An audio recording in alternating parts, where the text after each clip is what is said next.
Hey everyone, my name's Alan. For those of you that don't know me, I'm the Director of Teaching and Discipleship here at 360 Church. Our senior pastor's away, he and his wife are at Burning Man. They're just on vacation right now. And a part of our series this month, we're talking about failure and recovery from failure, what to do in the face of failure, looking at people in the Bible who failed badly. There's a lot of them. Today I'm going to look at the failure that comes from false expectations. We get false expectations all the time. Advertising has a lot of false expectations there. That the burger never quite looks how it does in the ad. Or from situations.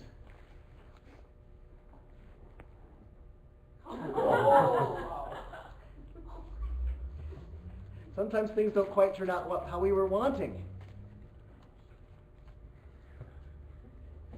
Or false expectations from others.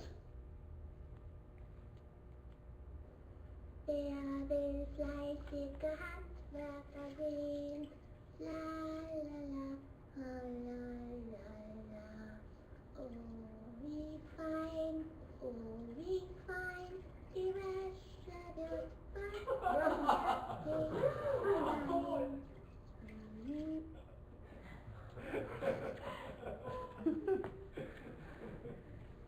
And that wasn't an English one.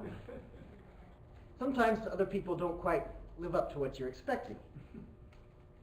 What about false expectations of God? So here I am, I've just graduated seminary, I ended up my first job, and all my training in seminary was for teaching. And I was looking for a teaching job. The only job the job that God opened up and shut all the other doors was a chaplain and counselor at a drug rehab center. But God, I have no training in counseling. My training is in teaching. Why am I here? And so I'm asking myself this as I'm sitting in my office, my first week on the job. I'm responsible for taking in new clients. I interview them, make sure they're a suitable fit, and I run a background check. So I have this new client, I'm running his background check. I've just kind of figured out how to do it. And as a little side note, if someone has a violent crime or type of sexual crime, they could not be in the program. And so I get this background check, and I'm alone with this guy in my office, and the background check comes back. He's wanted for 3 murders and 6 homosexual rapes. It's like, this is my first week on the job, expecting a teaching job, but no.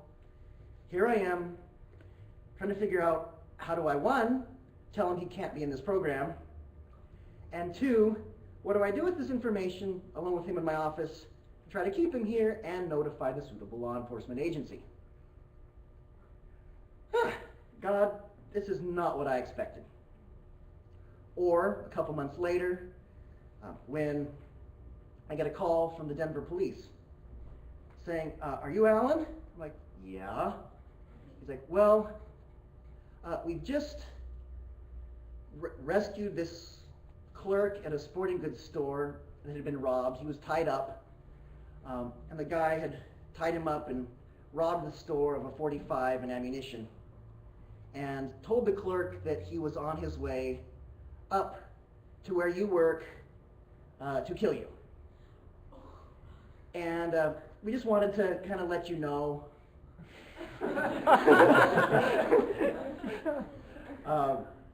This was a couple months later. This was a different guy who was not a fit for the program, who had to go back to jail, and who felt that I had betrayed him terribly, and he escaped from jail, stole a van, robbed the sporting goods store, and now on the phone I hear that he's on his way to settle a score. And this was before I was married, so I call Amy and say, Amy, can you pray for me? There's this thing going on. Amy's 3,000 miles away. No, she was about 1,000 miles away at the time. I was like, And so she's just praying. There's not much she can do.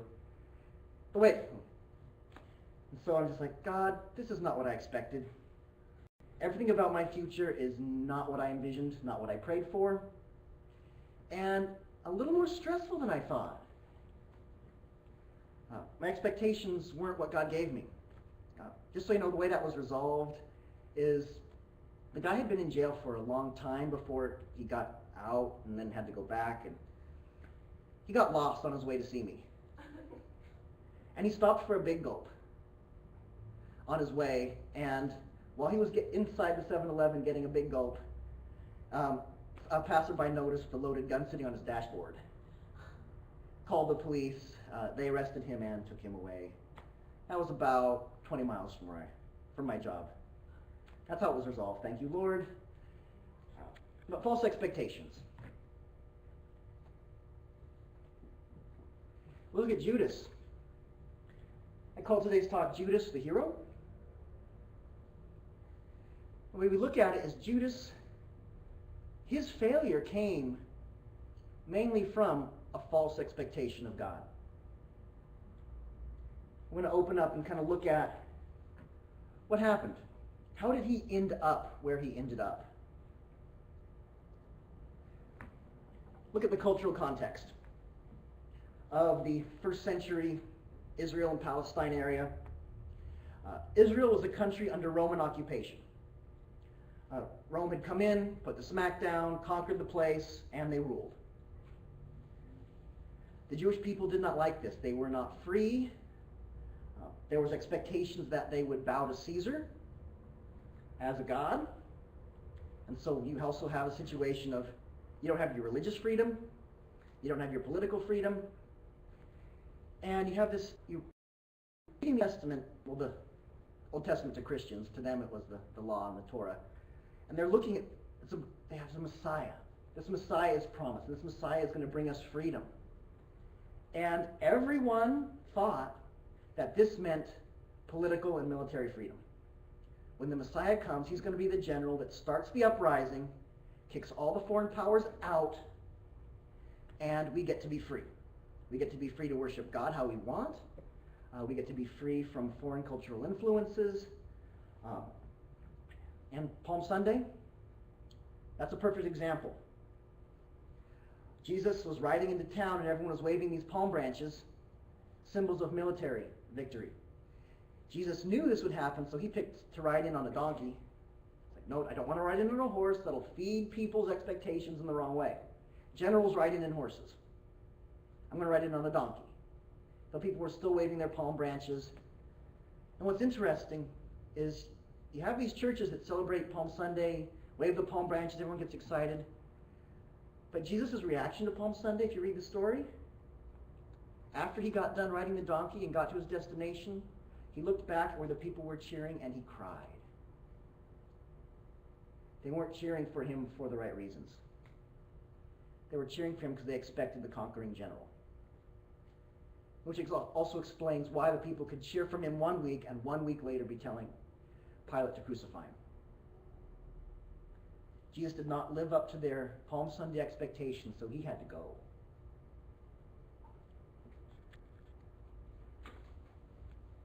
A little picture of Israel where the different tribes are. And the Jewish people had a firm faith in God's promise being God's chosen people. We're God's chosen people. God will not leave us in the lurch. He will not leave us under control of the pagans who worship Zeus and Caesar. We're God's chosen people. God will do something about this. But God isn't. Each day goes by, Rome is still in control. So if God's not coming through to give us what we think he should be doing as God's chosen people, then it must be our fault. We must not be following God's law enough. And there's evidence of that. You look in the Old Testament, there's lots of times where the people weren't following God's law, so they get conquered. They get sent to Babylon in captivity. Assyria comes and conquers them. There's stories for that. And so it makes logical sense to them. So if Rome's still here, we're not being good enough, so we have to be better.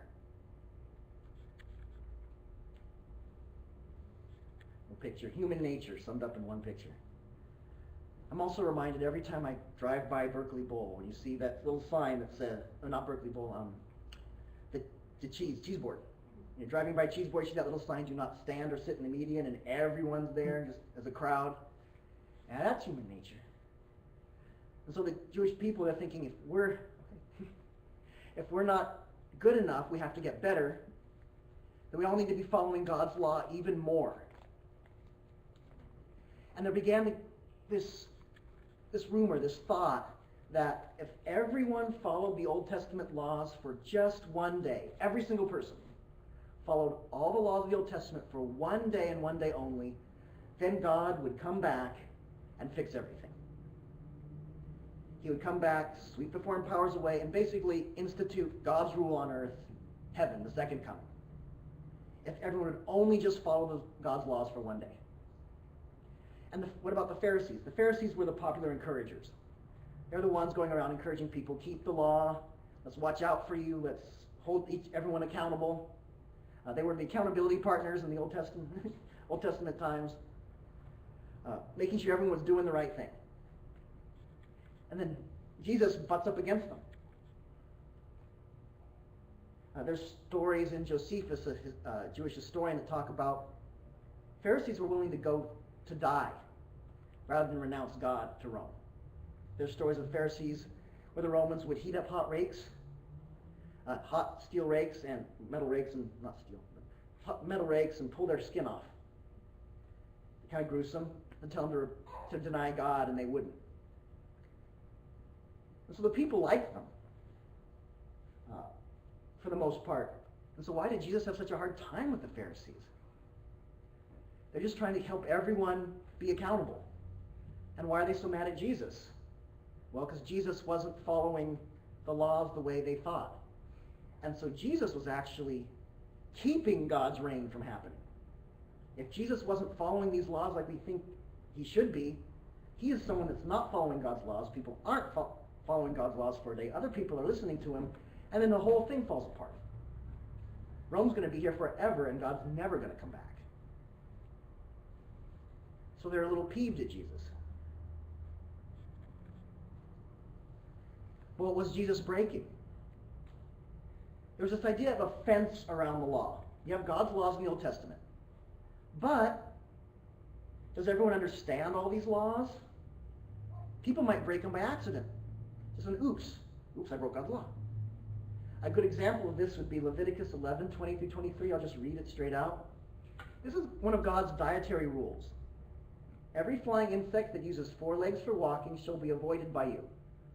Only those flying insects with 4 walking legs you may eat are those with knees extending above their feet, using these longer legs to hop on the ground. Among these you may only eat members of the red locust family, the yellow locust family, and the spotted gray locust family, and the white locust family. All other flying insects with 4 feet for walking must be avoided by you. So God gives some very strict rules of you can eat these kind of locusts and not those kind of locusts. And so, according to the quote from Rabbi Joseph Hertz, just don't eat any locusts and we can call it good. Because who among the common people is going to be able to discriminate the red and white and gray locust family? Yes, I can eat them, and the ones with these kind of feet I can't eat. And so the Pharisees back then were just like, no one's going to keep God's law because they won't be able to interpret it or figure it out. They might break it by mistake, so we're going to make extra laws. And so if you keep all these extra laws by this fence around it, you'll never break the core. And so that, like the new law, don't eat any locust. Or another example would be the rules for working on Sunday. Okay, God's law says keep the Sabbath holy, don't work on the Sabbath. For them it was Saturday. So keep it holy, don't work. But what does work mean? Could people be trying to keep the Sabbath holy and not doing it just because they don't know what work means? And so there's all kinds of writings for all kinds of rules on what work does and does not mean, even today. You can go down an elevator, but you can't go up. Going down does not involve work. Going up involves work. You can't drive, but someone else can drive you, as long as they're not Jewish. And so there's all these rules, but it's meant to keep the course safe so that no one breaks God's laws by accident. Jesus was like, who cares about these extra laws? If there's something that needs to be done on the Sabbath, I'm going to do it. I'm going to heal somebody.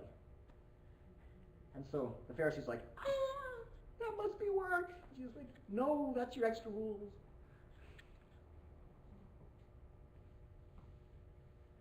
And so you have the culture in general that's thinking, if Rome is still in charge, maybe we're just not, one, we need to do better keeping the law.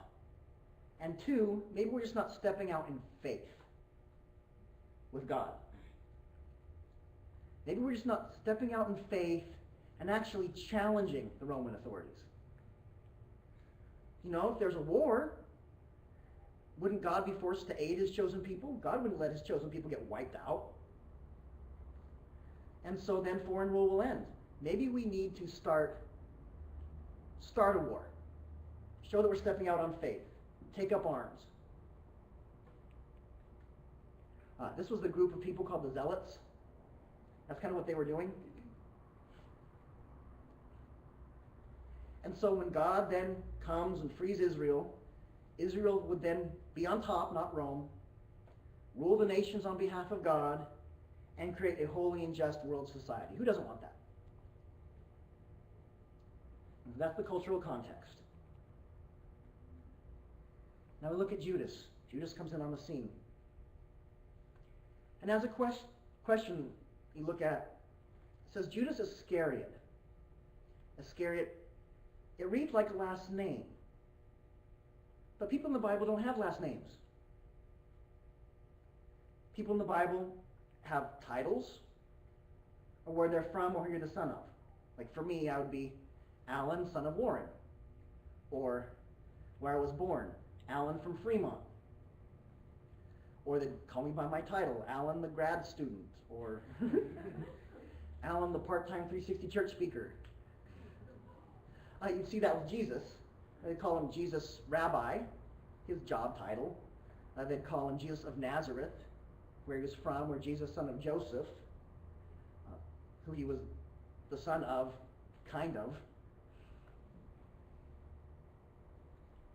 But then you have Jesus Christ, but that's not a last name, that's a title. That's a title that means Messiah. You notice only those who truly believe in Jesus are the ones that use Jesus Christ. They're the ones that believe he is the Messiah to save people. They're using his title. So what is Iscariot? It's not a last name. People in the Bible don't have last names. Iscariot, the nearest translation that historians have been able to think and figure out, means of the Sicarii. The Sicarii were known as dagger men. They were a type of zealot that used those daggers. We dug them up, we found them. And it's a nice curved dagger. And what these people would do, the Sicarii, they were known for, in the major marketplace, they would mingle with the people in the crowd until they saw a Roman soldier. They'd sneak up behind the Roman soldier, under their cloak, slip their knife out, and that nice little curve goes under armor. And so, while the back was turned, boom, up and under, the curve hits the lung or the heart. Drops the Roman soldier, and then they just put the dagger back in their cloak, step back in the crowd, and go, oh my goodness, he's injured, someone stabbed him. And then get away with killing the Roman soldier. And what they were hoping to do is that you do this enough, Rome's going to get mad. And then Rome is going to come in force to do something about it. It'll start the war, God will come down on our side, people will rally, and we'll win. It looks like kind of the ancient world type of terrorist. Inflict enough terror and damage to Rome, force them to do something, and then think God's going to be on our side. So it looks like, based on the last name, looks like Judas was one of these kind of dagger people. willing to kill Romans in order to start a war. Trying to force a war that, well, the culture in general thought God would win for him. Was this what Judas was trying to do with Jesus? So I'm kind of looking at. Because there's certain details in the Judas story that are hard to figure out. If he betrays Jesus, Jesus gets crucified, that's what you're going to expect. Why does he seem so surprised and shocked? Shocked to the point of utter devastation when Jesus is actually crucified. Wasn't that what you were planning on anyway? Why would you kill yourself over it?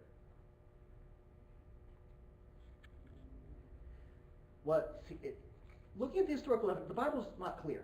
The Bible just doesn't come out and say this. So we're trying to read into it, looking at the different evidence to figure it out, to answer some questions. Was Judas expecting, he betrays Jesus, Jesus goes to Roman authorities, was he expecting Hulk Jesus? Rah! Break the chains, I'm starting the revolution now.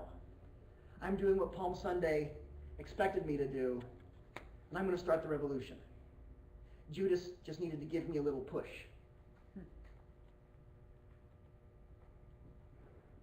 Or in Judas's mind, and all the other disciples too, all the other disciples, if you constantly look at, Jesus has to remind them, no, I'm here not to start a war. I'm here not to put you all in positions of authority. You have to keep reminding them that. The other disciples think the same thing. And so was Judas thinking, okay, Jesus is being a procrastinator. He's here to start the war, but he's dragging his feet. He needs a little encouragement. It would fit why Judas seemed to have such a change of heart. If Jesus actually gets crucified, it seems like, oh my goodness, what have I done? I expected that it would turn out so different. What in the world have I done? And in an odd detail, two of the Gospels, when they talk about Judas going to the authorities to betray Jesus, and only later the authorities decide to pay him. According to two Gospels, it looks like Judas was willing to do it for free. He wasn't doing it for money. The money just came later. So why is he willing to go betray Jesus for free? And looking at the historical evidence, it seems to be that he wanted something to happen, and what he wanted to happen didn't. And also, in the Gospels, it talks about Satan enters Judas. Well, couldn't it be that, it was just Satan doing Satan's thing with Judas? Satan only works with what's already there. It has to be something that's already appealing to you for it to be a temptation. And so it's like, okay, Satan enters Judas, but it seems like something that was already there. The disciples already had it. Satan's just like, okay, let's move you along. Judas's failure, looking at some of his history, seems to be false expectations of God. A misunderstanding of what the result of being the chosen people meant. The chosen people meant, I am all that in a bag of chips, I'm the big cheese, and God is going to basically help us rule the world in a just and righteous manner. No, that's not what the chosen people meant. Just saying chosen means you're chosen for responsibility. Responsibility to tell God's word to others regardless of your political circumstances. But Judas didn't get that. He expected God's victory meant military victory. Jesus kept trying to remind them, but they didn't. The disciples and Judas didn't see it. Judas thinks, okay, I have this expectation, this great faith in this expectation, that I'm going to force God's timing. And so it's like he believed in Jesus, but believed the wrong things about Jesus. His false expectations. And that sets him up for incredible failure. And so Jesus dies on the cross. So he has these false expectations. It prompts him to an action.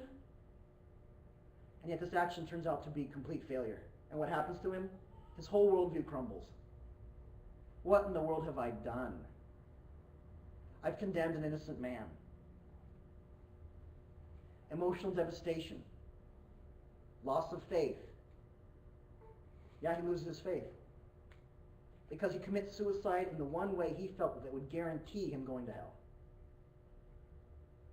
If you look back in the Old Testament, hanging on a tree was the cursed and worst way someone in that culture could die. It was thought, if you get hung, you were guaranteed hell. No matter what. Straight shot. And he chooses that way to kill himself. That has got to be incredible emotional devastation. On a side note, talking about being hung on a tree is also part of crucifixion itself. Jesus died in a cursed way, hung on wood. But yet that fulfills God's purposes. And so Judas loses it all. So you look at what about when we have false expectations of God. My expectations of job, that's a lot more minor than Judas's thing that had going on. What do we do when we step out on faith? We take the plunge, thinking we're stepping out on faith, and it doesn't seem like God comes through. Seems like it doesn't work out. Or what do? We have faith in God, and our most precious request is not answered. Freedom for him and his people, that was Judas's most precious request and desire. That didn't happen. What do we do when things turn out completely different than our hopes and visions? Not only for ourselves and for others. Those are times when we can end up stepping into Judas's type of failure. It's like, okay, God isn't doing what I think God should be doing, so I'm just going to push him out of my life in my own way of crucifying him. Just decide, God's letting me down, I'm just going to decide he doesn't exist, not believe in him. Or I'm just going to go forward with a very weak faith because the last time I tried to exercise faith, it fell apart. Or you start taking things in our own hands, start trying to chart our own course without God because we feel that God has failed us. What about the other disciples? They had the same cultural aspirations that Judas did. They had their worldview about God crumble. They all follow Jesus. Jesus dies. They run and hide. Or like Peter, which Mark talked about last week. Peter started denying Jesus. No, I'm not Jesus' follower. No, I never was. All the other disciples portrayed Jesus in their own way, except maybe John. John stuck at the cross and stayed. But the others portrayed Jesus in their own way. So what about them? How did they cope and not crumble? Why weren't they going to the authorities to try to betray Jesus? And when Jesus died, why didn't they just off themselves? In a small way, they were willing to wait. It's like, okay, my whole worldview has crumbled. I am just going to wait. You see them in a few chapters later, they're all in an upper room. They're hiding, so fear is in it. You can't expect when your whole worldview crumbles, you're going to still go forward completely faithful. They're scared, but they're waiting. They're in the room. And so they're willing to wait. And then as events begin to unfold, they're willing to let their worldview and expectations change. It takes a little time, but Jesus rose from the dead. He starts talking to them, and they start realizing, okay, maybe we got it wrong thinking in terms of politics and the military about this whole thing. Maybe think more about sin, salvation, redemption in new ways than politics and the military. They slowly let their worldview and their expectations change. It takes some time. They're willing to let it change little bit by little bit. Okay, Jesus for the chosen people. Not till later they realize, okay, we need Jesus for the Gentiles too. That takes a little more time and effort. But they're willing to take that route.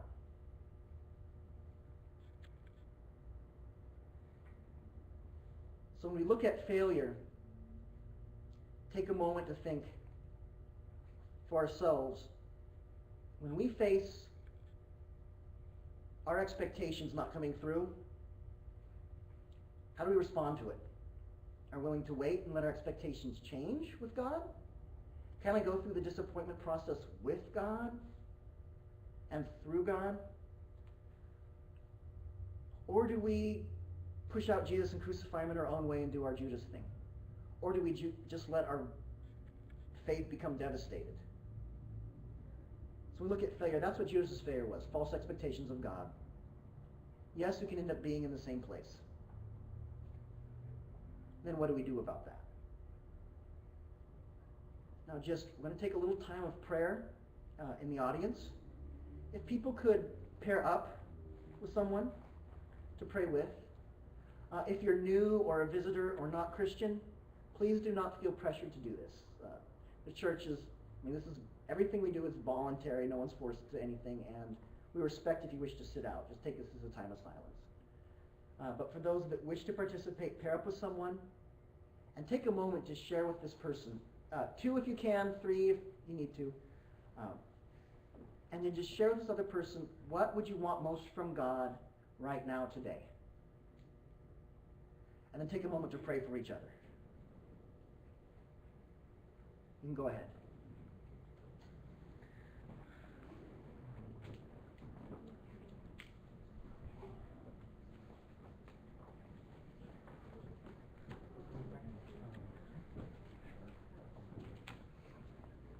And when everyone's done, I'll close.